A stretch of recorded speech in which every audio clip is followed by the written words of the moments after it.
Greetings in the name of the Father, the Son, and the Holy Spirit.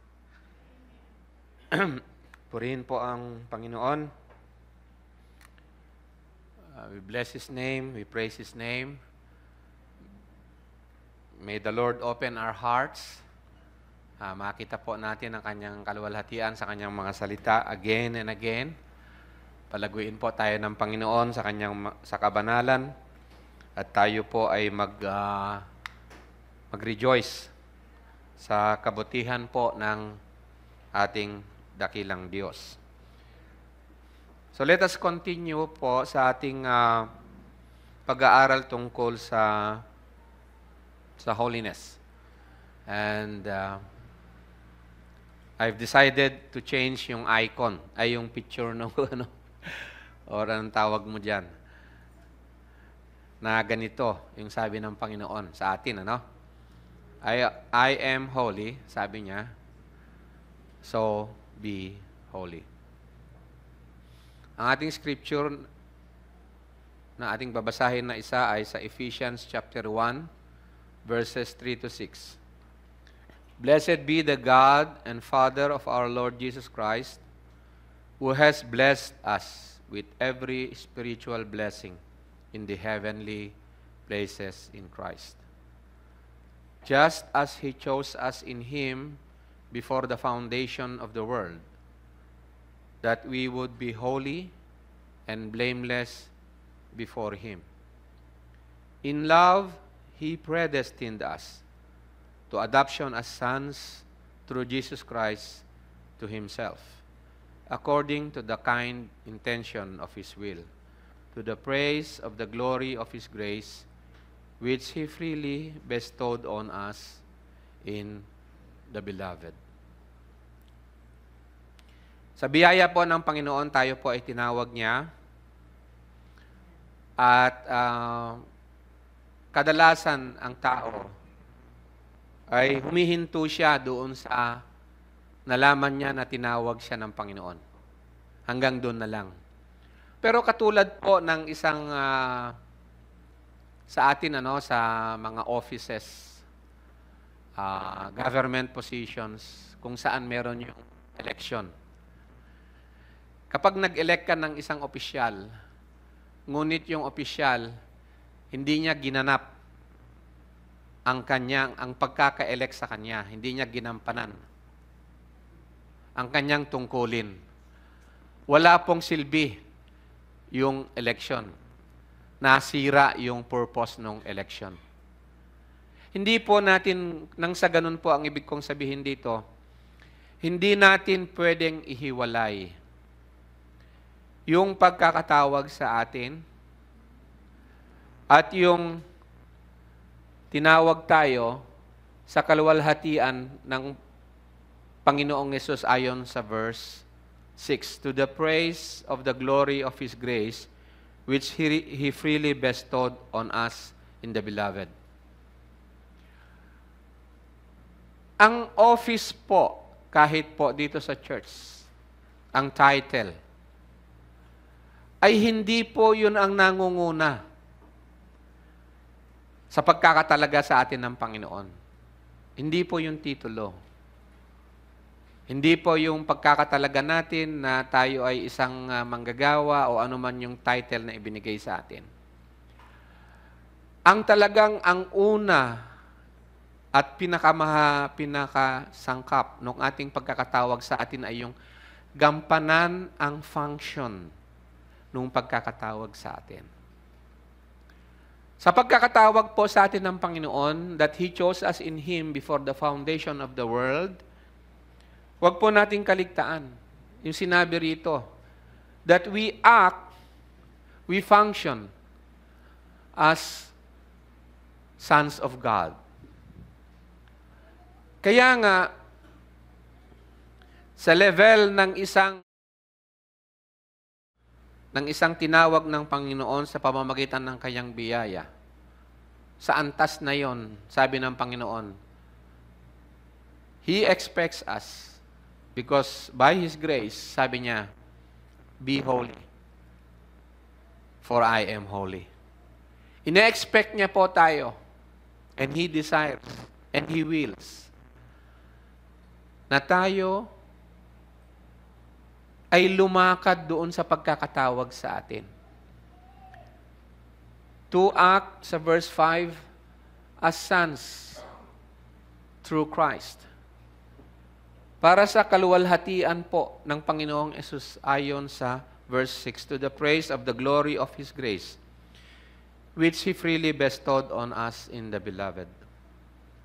Kalimitan po ngayon, humihinto po yung mga Christians nung malaman na sila ay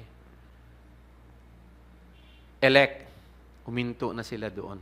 They do not know na, katulad ng sinabi ko kanina sa isang illustration, yung posisyon is useless kung wala yung function. Amen? Hindi po yung posisyon dito yung nakakataas. Kahit basahin nyo po yung qualification ng mga overseers. Mas malalapastangan lang yung posisyon kung hindi gaganapin yung function. Amen? Malalapastangan yung pagiging overseer o teacher o pastor o ano pa mang titulo yung nailagay sa iyo kung hindi gaganapin yung function na hinihingi ng Panginoon. So it is also true sa pangalan ng Panginoong Hesus. Sa ating pagkakatawag sa Kanya na banal, ngunit hindi tayo lumakad sa kabanalan, malalapastangan po ang Kanyang pangalan. Amen? Okay. So, balikan natin yung ilang definition na i-meditate natin. Sana tumanim sa ating puso. Ang ibig pong sabihin ng ako ay banal, kaya kayo ay magpakabanal. Ang isang banal ay katulad ng ating dakilang Diyos sa Kanyang level. Siya ay nakalaan para sa Kanyang kaluwalhatian. Sagrado, nakalaan siya. Kaya sabi niya sa atin din, sa level natin na Kanyang tinawag, sa nilikha na level, sabi niya sa atin, kayo ay maging banal. Maging banal is to set apart, na ihiwalay. Kumbaga ito ay meron akong hawak na isang papel dito, yung pinunit na yun, yung napunit na yun ay naihiwalay, na i-set apart. Okay? Naihiwalay siya sa common. So, ibig sabihin tayo ay hiwalay ang pagkakatawag natin. For a sacred use or to the service of God. At sa Old Testament, makita nyo po yun, the Old Testament is a manual. Masasabi ko yon na manual for teaching us holiness. Okay. So, dun sa sinabi ng Panginoon na He who called you is holy, you also be holy in all your conduct. 1 Peter chapter 1 verse 16 yan, di ba? So, ang papasok sa ating kaisipan at ang katanungan natin ay, what kind of people we should be? Or tayo na hindi banal ay tinawag ng Diyos upang lumakad sa kabanalan, paano tayo magiging banal? Yan yung mga lessons natin noong nakaraan, no? At importante na maunawaan natin sa mga katanungang yon, yung tinatawag natin na napasadahan na po natin ito sa mga nakaraang pag-aaral natin, yung 4 po na state of human nature. Yung first state po ng human nature ng ating ng sangkatauhan is the state of innocence. Yung po nung nilikha si Adan at saka si Eva, yun ang state of innocence bago po sila nahulog sa kasalanan. Nung sila po ay nahulog sa kasalanan, yun ang number 2, state of depravity, na kung saan yung holy ay naging unholy. Okay? State number 3, yung kalagayan, yung state, no? Human nature in this fourfold state. Kalagayan ng tao, no? Pangatlong kalagayan ng tao ay yung tinawag ng Panginoong Hesus, yung iniligtas ng Panginoong Hesus, yung pinatawad ng Panginoong Hesus, yung pinabanal ng Panginoong Hesus. Yun yung state number 3, the redeemed man under the state of grace. At meron tayo yung pinaka-hope natin is the state of glory. Pero yung state of glory na yan, ay hindi doon lang mangyayari sa pinakakaantay natin. Okay? Makikita natin yan mamaya pag tingnan naman natin ngayon yung state of holiness. Under doon sa number 3, meron tayong state of holiness na meron tayo dito state of holiness na kung saan meron ding glorification, complete kakosana, glorification or perfection. Alam natin na sa state of depravity, sa pagkakahulog ng tao sa kasalanan, ang tao ay naging alipin sa kasalanan. Man became a slave of lawlessness. Ang kanyang choice, ang kanyang free choice, ang kanyang free will is to rebel against God. Kasi nga ang naghahari sa kanya ay ang lawlessness. Ang lawlessness ang naghahari sa kanya. So yung principle ng kanyang buhay, ng kanyang lahat ng kanyang gagawin is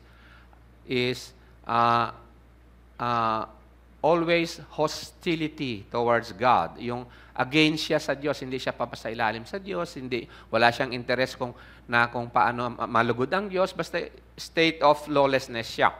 Okay. Dito sa kalagayan ng tao, it's very important to understand para ma-appreciate natin yun pong kaligtasan na kaloob sa atin ng Panginoon. Dito sa state of depravity, meron pong tinatawag sa Bible yung legal.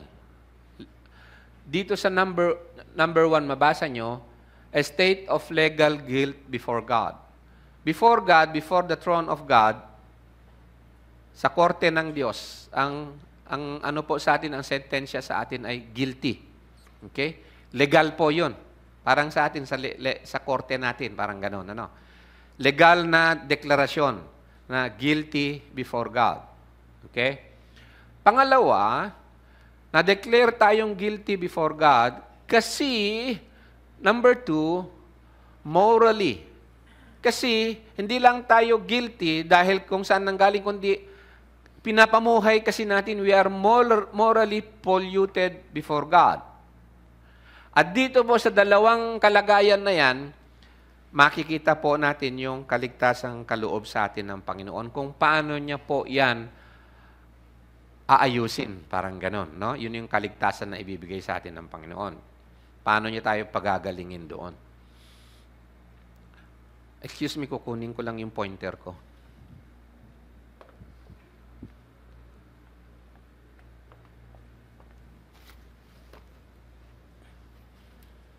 Yun.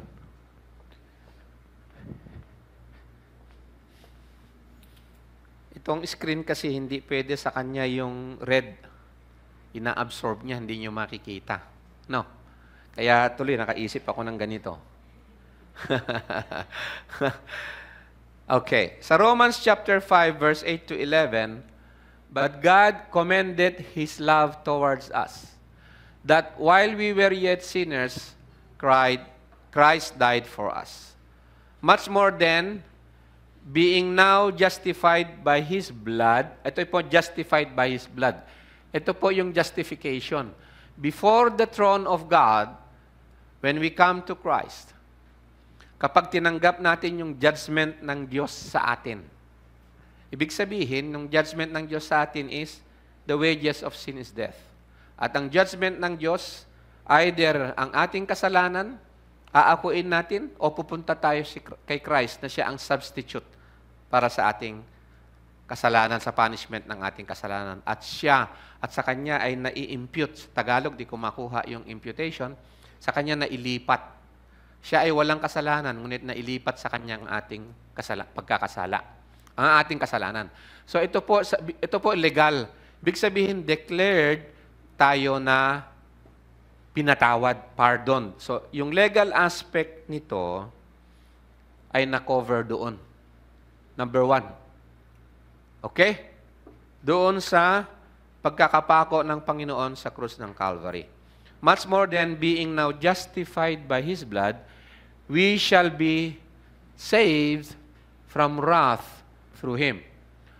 For if then, when we were enemies, we were reconciled to God by the death of His Son, much more being reconciled, we shall be saved by His life. Here, makikita nyo na dito, ang ibig sabihin ng we shall be saved by His life, dito makikita nyo po na meron pong hindi lamang sa legal aspect, hindi lamang dito sa legal aspect na to, yung na tayo ay na-pardon.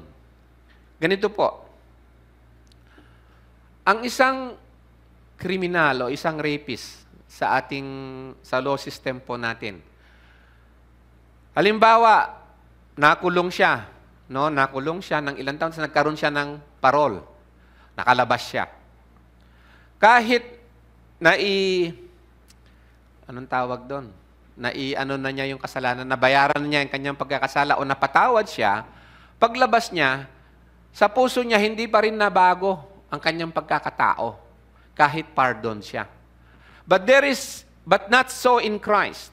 In Christ, yung kaligtasan kaloob niya sa atin o yung tinatawag na atonement o yung justification o redemption, hindi lamang yung napatawad tayo, magkakaroon din ng tinatawag na moral change. Kaya nga dito, makita natin ang indication dito, we shall be saved by His life. And not only so, but we also joy in God through our Lord Jesus Christ, by whom we have now received the atonement. Okay? Pupuntahan po natin ang isang illustration para maintindihan natin. The work of Christ, the atoning work of Christ, 1 Corinthians 1:30, He became to us wisdom from God, righteousness, sanctification, and redemption. They come in one package. Okay? Yung ordo salutis po na tinatawag ng mga theologians, it comes in one package. Hindi mo pwedeng paghiwa-hiwalayin yun. So, ibig sabihin, isang circle lang po yung makikita nyo rito, na yung Christ atoning work comes to cover yung legal aspect ng ating pagkakasala. At pangalawa, yung corrupted, yung morally corrupt na nature natin, bibigyan din ng Panginoon ng tinatawag na regeneration. So, yung atoning work ni Christ, there is the legal aspect at saka meron siyang regenerating work in the life of the believer. Amen? Kung tayo po ay sumasa Panginoong Yesus, dalawa po ito in one package. Hindi pwede po paghiwalayan. Yung declaration ng Diyos na tayo ay pardoned, it comes with the regenerating power of God. Okay? That's very important to understand. Nang sa ganun, ay hindi po tayo mananatili doon sa, ay, napatawad naman na ako, okay naman na ako. Tapos kaya kalimitan, sinasabi natin, asan ang bunga? Makikilala mo ang puno sa pamamagitan ng bunga. Which means to say pala, na yung napatawad sa Panginoong Yesus, magbubunga yun ng kabanalan. It cannot be separate. Amen? Hindi po pwedeng wala yun. Okay. So, sa state of grace, and sa tanong natin na how can the unholy be made holy, meron po tayong tinatawag na sanctification. Yung patuloy na pagbabago sa atin ng Panginoon o ginagawa tayong banal ng ating Diyos. Dito makikita natin na kailangan nating malaman. It's all by grace. Hindi natin gawa yung kaligtasang kaloob sa atin ng Diyos. Ngunit, kalooban ng Diyos na kasama tayo, responsible pa rin tayo doon sa kaloob niyang bagong buhay sa atin. At we can see that in the scripture. Dito, ilagay ko yung summary, basahin natin yung summary ng isang theologian that I have trusted na maganda yung pagkakasabi niya rito. The Holy Spirit is the agent of sanctification. He works in believers. The Holy Spirit works in us. Binigay ng Diyos ang Holy Spirit sa lahat ng sumasampalataya sa Kanya. He works in believers to make them willing. So to make you willing, kasi nga, in Christ, yung lawlessness natin, na pardon, Pagkatapos in Christ, namatay tayo dun sa principle of lawlessness, merong bagong buhay na kaloob, yung regenerating power of God. So the Holy Spirit make them willing and ready to put sin to death in their lives. Yan po yung product nung tinatawag na pagkakaligtasang kaloob sa atin ng Panginoon. Magkakaroon na tayo ng willing heart to die. Willing heart na mamatay doon sa kasalanan. Dati minamahal natin yung kasalanan. Ayaw nating maihiwalay sa kasalanan. Amen? Okay. The central means of sanctification is the law word of God. 2 Thessalonians 2:13. Iwan ko na lang po sa inyo yan. Ibig pong sabihin pala, dito ay meron tayong function din. Meron tayong responsibilidad na sabi ng Panginoong Hesus, "Men shall not live by bread alone, but by every word that comes from the mouth of God." Ang Biblia po, maraming dugo, maraming buhay ang naipuhunan sa Kanya para makarating sa atin ang Biblia mabasa natin. Ang lahat ng gumawa noon, isa lang ang nasa isip nila. Ang Biblia ay para sa sabihin mo ng pinakamababa na level ng sumasampalataya sa Panginoon. Actually, ayoko sanang sabihin yun, pero yun ang ano nila noon. Sa pinaka na. Kaya nga ang purpose ng Biblia, mapasa atin is, kinatakutan kasi ng tao yung salitang theology. Pero actually, ang goal nila is every Christian sa congregation is to become a theologian. Kasi ang theology, wala bang masama sa salitang yan, kundi pinasama lang sa modern kaisipan ngayon. Actually, ang theology means Theo is God, Logos is Word. So, God's Word in us. Pinag-aaralan natin yan. So, dito, the Spirit is the agent of sanctification at the central means of sanctification is the Word of God. Ang goal, kahit ng mga nagtuturo dito, kaya nga, yung mga tumatayo dito o yung siyang nangunguna sa church, hindi po sila ang head of the church. Ang head of the church is Christ. Amen? Servants lang ang mga tinawag ng Panginoon.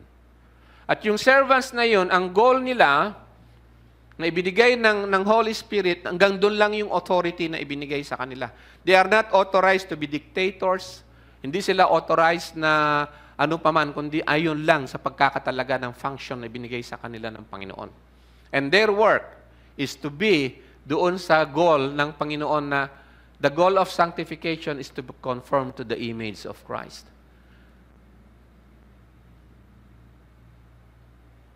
Mai-present kayo sa Panginoong Hesus. Ang ibig ko pang sabihin, sa Panginoong Hesus kayo ma-in love. Hindi kay Brother Rick. Ang kayo ay lumago, ma-in love kayo sa Panginoong Hesus. At habang paalis at napapalitan yung mga manggagawa sa iglesia, ang mananatili sa inyo ay ang Panginoong Hesus. Ang puso ninyo, ang buong pagkatao ninyo. Si Jesus ang siyang bumili. He bought us with a price, sabi doon. He died for us. The pastors did not die for you. The church did not die for you. Yung mga workers, hindi sila may-ari sa inyo. And don't give your heart to that, but you honor them. I-honor natin, mahalin natin as one body.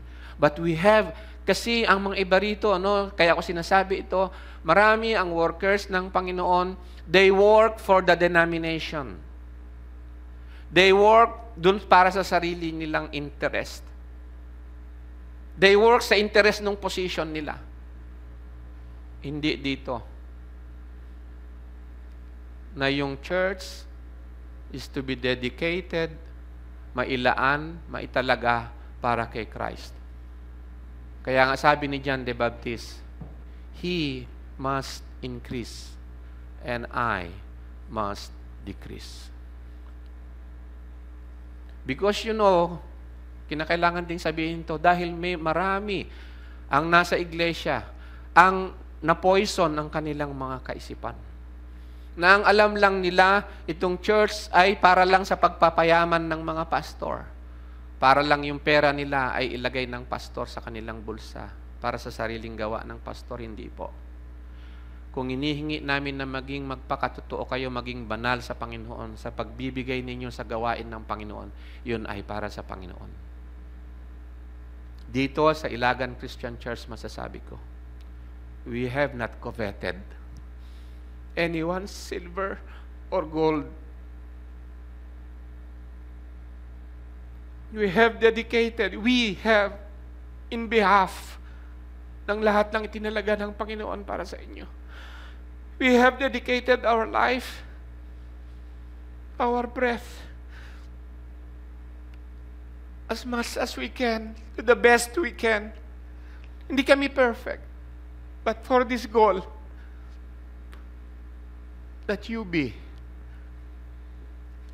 made holy to Christ. Kaya huwag niyo po sana kaming gawing magmamakaawa sa inyong mga participation sa gawain ng Panginoon, sapagkat sa Kanya kayo, hindi kayo sa amin. Amen?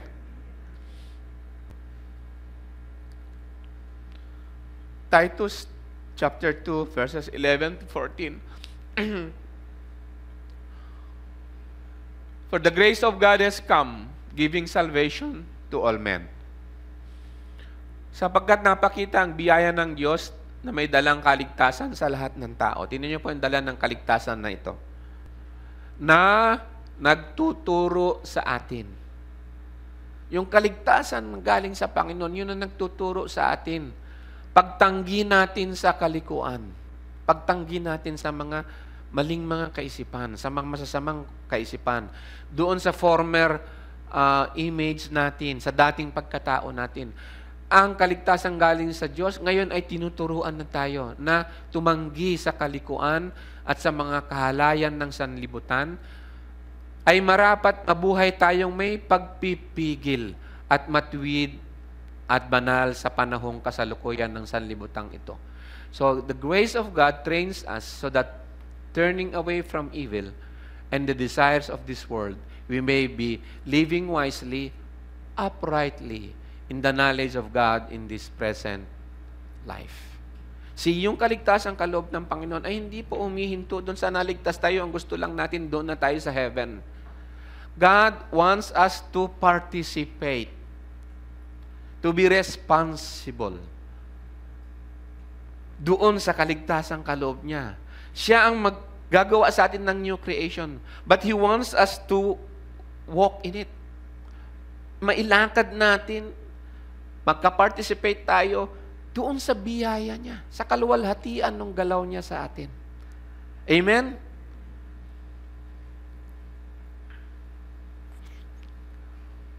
Verse 13, looking for the glad hope, the revelation of the glory of our great God and Savior, Jesus Christ. Isipin mo, yun po yung ina-anticipate natin. Who gave Himself for us, that He might make us free from all wrongdoing. Sa trono niya, declared pardon, we are free. But then, ilalakad po natin yun sa katotohanan. Kasi po, yung kapatawaran ng ating kasalanan ay hindi po ito abstract. Ito po ay katotohanan. Hindi po isang ilusyon. Magiging totoo po ito sa atin. Yun po ang ibig ko sabihin sa ibang salita. And make for Himself a people clean in heart and on fire with good works. Amen? So yung paglakad po pala natin sa bagong buhay, talagang naglalagablab ka na lumakad doon. Hindi po yung kabanalan yung nakaganong ka na andun sa ilalim ng kuweba. Kung hindi yung kapatawaran at kabanalan ng kaloob ng Panginoon sa atin is dito sa basic Bible English na version na to, kaya ako kinuha ito kasi sabi niya rito, kung sa Tagalog, upang maging ang bayang masikap sa mabubuting gawa upang maging kanyang sariling pag-aari. Pero sabi niya rito, make himself a people clean in heart and on fire with good works. And then, sa verse 15, all these points, yung binasa po natin kanina, all these points give teaching and help. This is the letter of Paul to Titus. And this is the letter of Paul sa mga andito, sa binigyan ng function dito na magtuturo. And this is the letter of Paul sa lahat ng mga gagawa. And this is the letter of Paul sa lahat ng mga magulang. And this is the letter of Paul sa old men and women on all these points. Give teaching and help. Hindi yung diktador. Amen? Give teaching and help, and make clear what is right with all authority. Let all men give you honor. Ang bagay na ito ay inyong salitain at iaral at isaway ng buong kapangyarihan. Sino man ay huwag umamak sa inyo. Kaya nga sa Titus 2:15, sa ESV version, yung verse 15, sabi rito, declare all these things. Exhort and rebuke with all authority. So, it needs a lifetime of study. Parang ganon. Kaya nga, tayo ay mag-meditate. Tayo ay hiling talaga sa Panginoon. Lord, make me grow more and more. Palakihin mo ako more and more sa kabanalan. Because ang pagkakatawag sa atin is to be conformed, maging tayo ay as we function as children of God, sons of God. At maging kawangis natin, makarating tayo na maging kawangis natin ang Panginoong Hesus. That's a big word.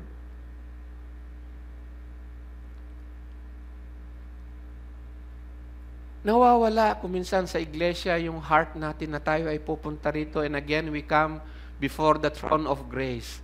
Lord, palakihin mo po ako pa rin as your son or your daughter in your kingdom, na makikita ang liwanag at kaluwalhatian ng iyong pangalan. Amen? Hindi, pupunta tayo dito. Kung minsan, ang purpose lang natin, ma-fulfill lang natin yung Sunday. That's it. Sunday. That's it.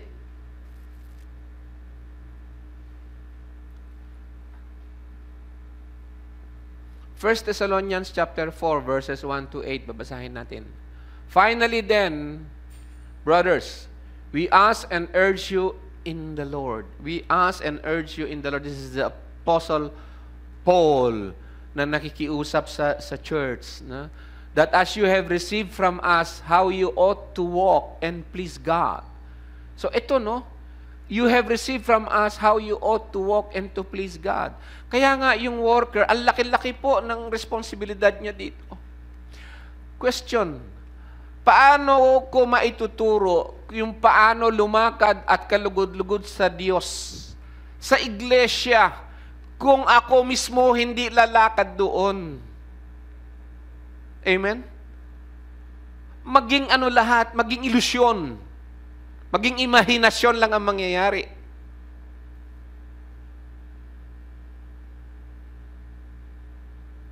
Amen? How can parents teach their children to walk and pleasing to God kung hindi nila ilalakad yun? Amen? Just as you are doing, sabi ni Paul, that you do so, ano yan? Sige pa more. Di ba? Gustong-gusto. Ano yung expression nyo na ganon? Ano yun? More? Ha? Sulong pa more.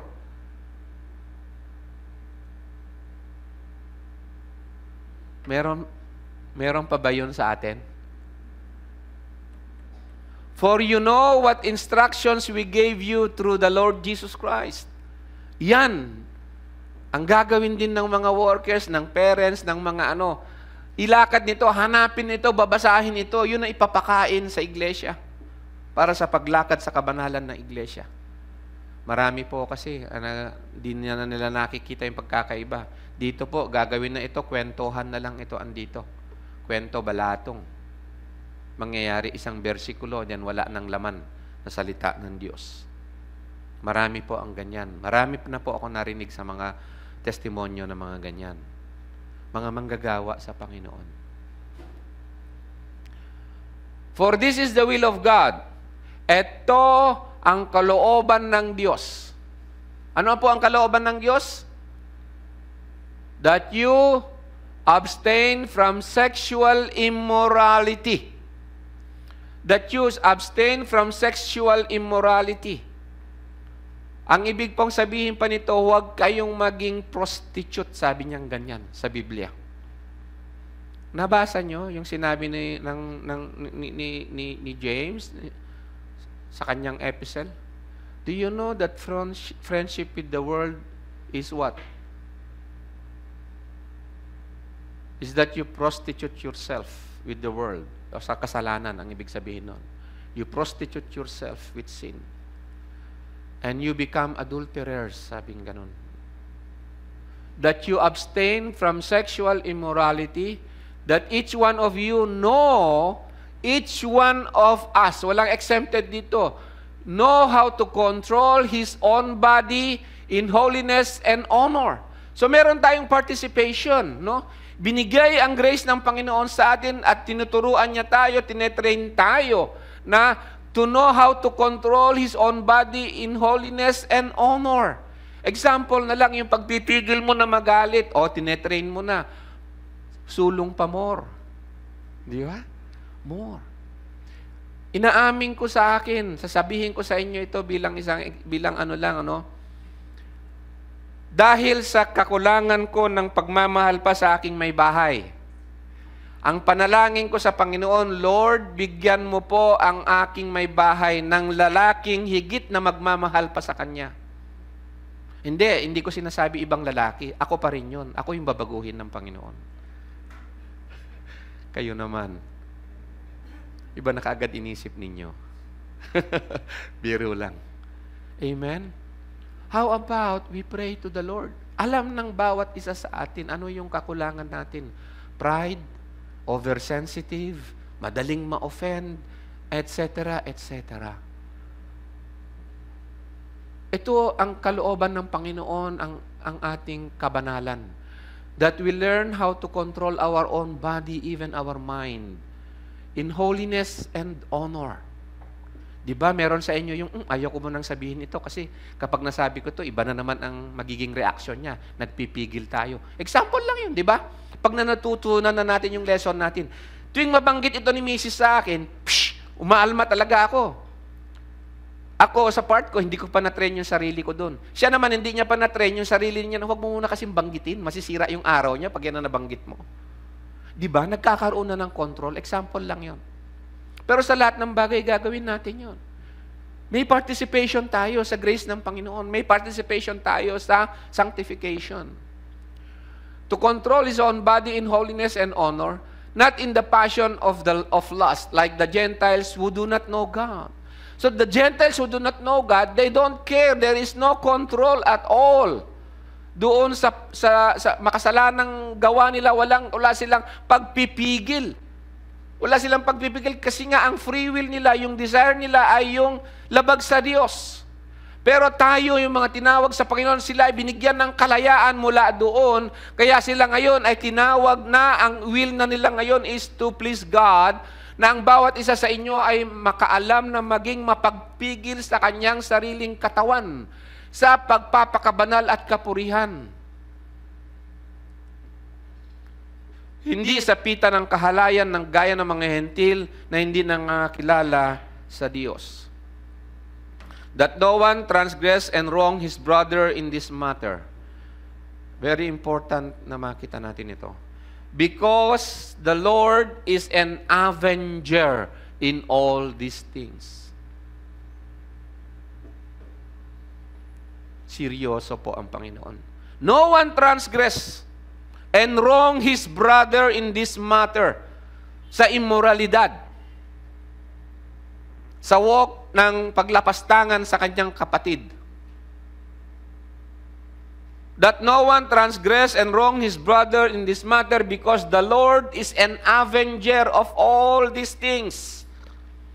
As we told you beforehand and solemnly warned you, for God has not called us for impurity, but in holiness. Kaya nga sabi rito sa verse 8, therefore, whoever disregards this, disregards not men, but God, who gives His Holy Spirit to you. Kung ang Diyos ang nagbigay ng Holy Spirit upang tayo ay lumakad sa purity, sa kabanalan. Ano ang purity sa Tagalog? Sa dedication sa Panginoon. And you disregard that. May warning. Kahit sa mga justified, may warning.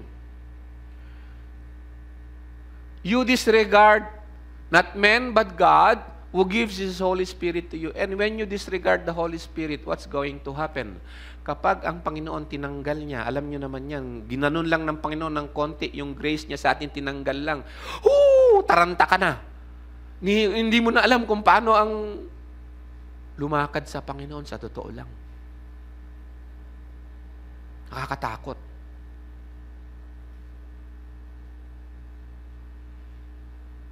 Napakahalaga po ng kabanalan, and that we see it here. Dedicated in purity. Sa 2 Corinthians 11:2, sabi ni Paul sa kanila, ito ang heart ng isang manggagawa sa Panginoon. This is the function. It's not the position. I am jealous for you with a godly jealousy. Sabi ni Paul, he's working hard to do that.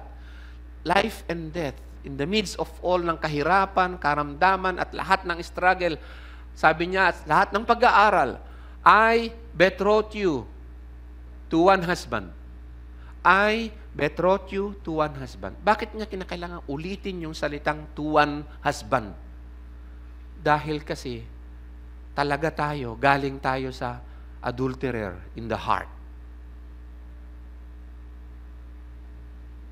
Sometimes, yung adultery natin, mismo sa ego natin, sa pride natin, sa sarili natin. Kailangan tayong mamatay doon. I am jealous with you with a godly jealousy, for I, sabi ni Paul, betroth you to one husband. So that to Christ, I might present you as a pure virgin. Yun ang goal ng isang manggagawa, that I'm till now to be honest with you, to be transparent with you. I kneel before the Lord. What a burden na ibinigay mo, Lord.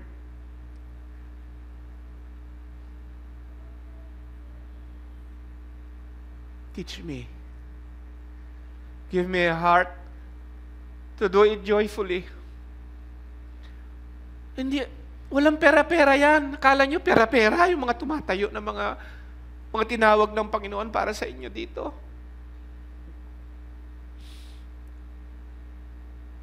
Na kung minsan, napakadamot natin magbigay sa ng Panginoon, kasi ang sabi natin, yung mga yan, mga pera-pera lang yan. So much of that accusation.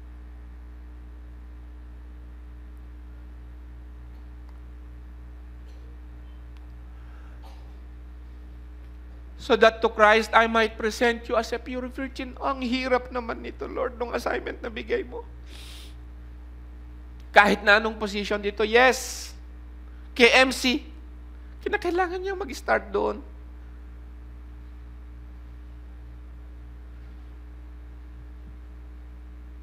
Kaya nga sa basic English, sabi niya, it is my desire to give you completely holy to Christ. Amen? Sexual purity, yung sinabi natin kanina doon. Nais ko lang makita nyo ito na sa survey po, sa statistics dito sa Pilipinas, it's about 15 million na single parents in the Philippines. About 15 million. You know why? Di ba ang hirap ng kalagayan ng single parent? Especially, iniwan na yung babae. May ilan dyan na porsyento, konti lang, single parent na lalaki. Iniwan naman sila ng babae. What happened?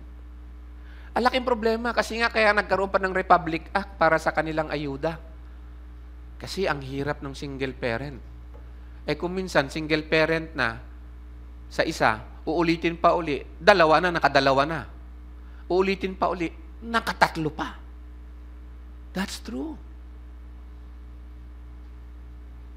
Why? What is the issue? Ito, sa nabasa natin kanina. No, sabi ko kanina, yung holiness in the Old Testament, yun ang manual natin. Nabasa natin kanina, na kapag, if any man takes a wife and goes into her and turns against her, dito po,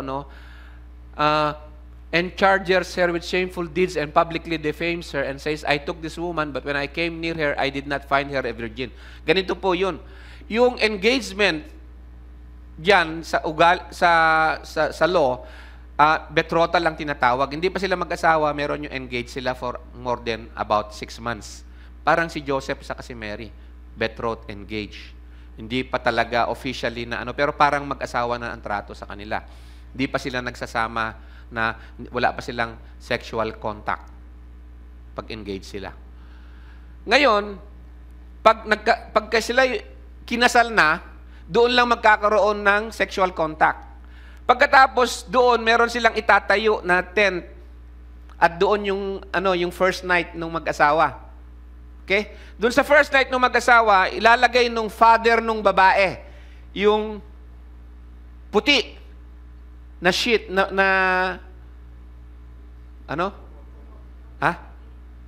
tela o kumot.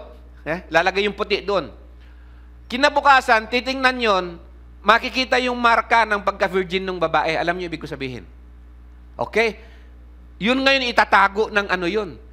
Ida-deposito sa bangko. Isa-secure talaga yun. Kasi itong lalaki, kapag sabi niya, hindi naman virgin yung binigay mo sa akin balak niya ngayon na i-divorce. Di ba? Balak niya na hiwalayan. Then, the girl's father shall say to the elders, I gave my daughter to this man for a wife, but he turned against her. Now, who is involved? Yung father. Siya yung, I gave my daughter to this man. That's very important to understand. Kinakailangan din maintindihan yun. Yun ang role ng mga parents. And behold, he has charged her with shameful deeds, saying, I did not find your daughter a virgin. But this is the evidence of my daughter's virginity. Sabi ng lalaki, hindi virgin yung anak mo. Hindi, ito yung ebidensya. And then they shall spread the garment before the elders of that city, sa korte. So the elders of that city shall take the man and chastise him. And they shall fine him 100 shekels. 100 shekels, doble nung dowry. Yung dowry normally is 50 shekels. 50 shekels means, sabi nung iba, at pinakamagandang estimate nila is 3 years na savings nung lalaki. 3 years na savings nung lalaki, yun yung tinatawag na virgin's bridal price. Yun ang dowry, 50 shekels. Ito, doble, kasi nga, dinungisan niya yung babae, naging 100 shekels. Because he publicly defamed a virgin of Israel. So, kinamo ang pagpapahalaga ng law ng Diyos sa virgin of Israel. That is holiness sa Lord. Amen? And she shall remain his wife. He cannot divorce her all of his days. Cannot. But, kaya nga ito yung pagpapahalaga ng Panginoon doon sa babae. Kaya maalala nyo yung binasa natin kanina, sabi ni Paul, saan niya kinuha yun? I betroth you, in-engage ko kayo into one husband, into Christ, as a pure virgin. So I'm giving you a picture kung paano nire-regard ng Bible ang purity. In the physical sense pa. ng babae. At yun ay makikita sa kanyang virginity. If a man meets a virgin who is not betrothed and seizes her and lies with her, and they are found, then the man who lay with her shall give to the father of the young woman 50 shekels of silver, and she shall be his wife because he has violated her. See, violation ng kabanalan. He may not divorce her all his days. If a man seduces a virgin who is not betrothed and lies with her, he shall give the bride price for her and make her his wife. If her father utterly refuses to give her to him, he shall pay money equal to the bride price of the virgins, which is 50 shekels. Kaya nga sabi sa Hebrews 13:4, sa palagay nyo saan nakuha ni Paul yan? Yung mga pinagsasabi niya na ganito. Marriage is to be held in honor among all. And the marriage bed is to be undefiled. Fornicators and adulterers, God will judge. Ano po yung isa sa fornication? Sexual immorality? Yung mga young people ngayon, kung maki-boyfriend, maki-girlfriend, walang control, walang kabanalan sa pakikipag-date. Amen? Hello? Sino sa inyo may boyfriend, may girlfriend dito, hindi pa kasal? Pakitaas yung kamay. Huwag kayo matakot. Takot na kayo eh. Okay, ito po ang masasabi ko. Did you put controls? May controls ba kayo? Oy, hindi ko sinasabi yung kondom na tinuturo ng mundo. Kailangan nating matutunan yan. Dito makita ninyo kung paano i-preserve yung virginity ng babae hanggang dun sa araw ng kasal kasi magkakaroon ng testing. Evidence. We have to go back to that. Pinakita ko kanina sa inyo yung kaso sa Pilipinas, 15 million single parents. Mga babae, iniwan, binuntis lang, iniwan ng lalaki. Walang dowry, walang ano.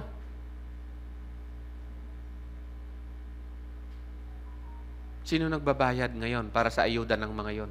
Taxpayers. Laki ng kasalanan natin, no? Sa Panginoon.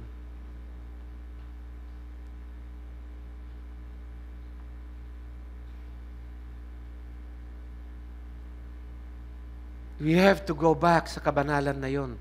Kaya nga nung ibinigay ng Diyos si Eve kay Adam, binigay siya sa kanya na helpmeet. Babasbasan ko na. And the rib that the Lord God had taken from the man, He made into a woman and then brought her to the man. Ano ang kahalagan ng mga salitang yan? Ano ang kahalagan ng mga seremonyas na ginagawa natin? Na yung tatay, yung magdadala sa anak, papunta doon sa lalaki. Ano yan? What's in between? Ano nangyayari? Ito po, bigyan na natin ng picture. Ito, bago dadalhin nung tatay ito dito, approve ito. Approve siya sa pananampalataya nito.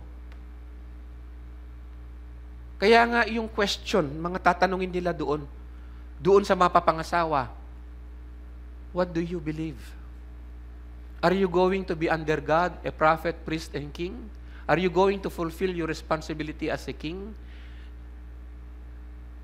That is, exercise lordship in the Lord, in your family, in your calling, wherever you are to be a man under God. Ang ibig pong sabihin dito, yung tatay pala, responsable na tingnan that this is a man under God.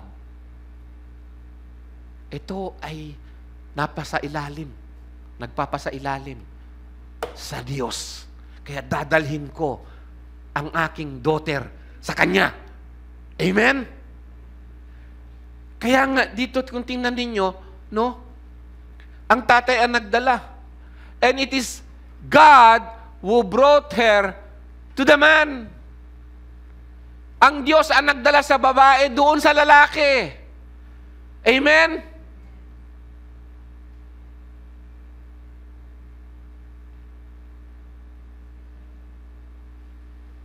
And the man said, this at last is bone of my bones and flesh of my flesh.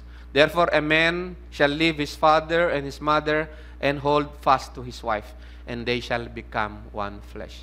Dito, ano po ang makikita nyo dito? Bone of my bone and flesh of my flesh. Ano pong ibig sabihin nito? This is a man under God. Yun ang pinili niya. May say ba yung parents din dun sa babae? Meron. Di ba dati may say yung parents, di ba? Kailan lang naging ano na tayo? Wala tayong pakialam. Basta nagkagustuhan, bahala na yan. Mag-date na sila na mag-date sa gusto nila. Walang holiness, walang kabanalan, walang purity.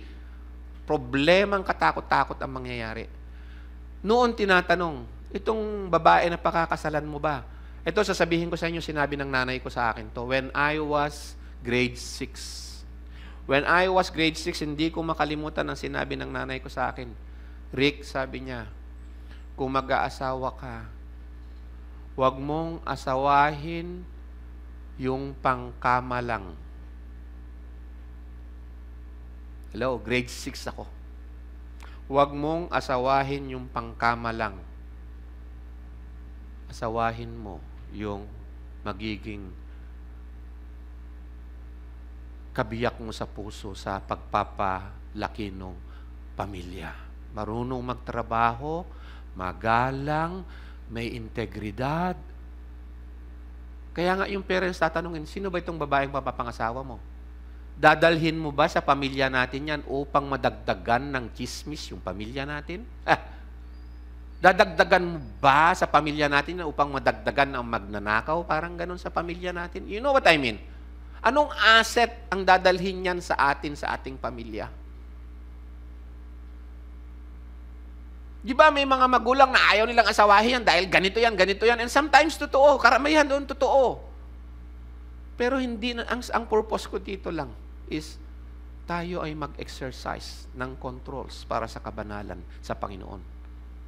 At example, magandang manual ito na napukunan natin, yung purity ng virgin in the eyes of the Lord. Amen? Because ang marriage, mga kabataan, is not for happiness only. It's not for sexual prosperity or self-satisfaction. Kundi ang marriage is a calling to serve God in holiness. A calling to serve God in holiness. Amen? At pag nakita natin yan na ganyan, then we will see ourselves. In the book of Revelation, makikita nyo doon na nasaan pababa, yung the bride of the Lamb. Galing sa heaven, pababang ganun. With all yung kaganda-gandang mga jewelries na nakalagay sa kanya. Prepared for the husband. Amen? Yun yung picture natin na church. Betrothed as a virgin for Christ. Amen? God bless you po.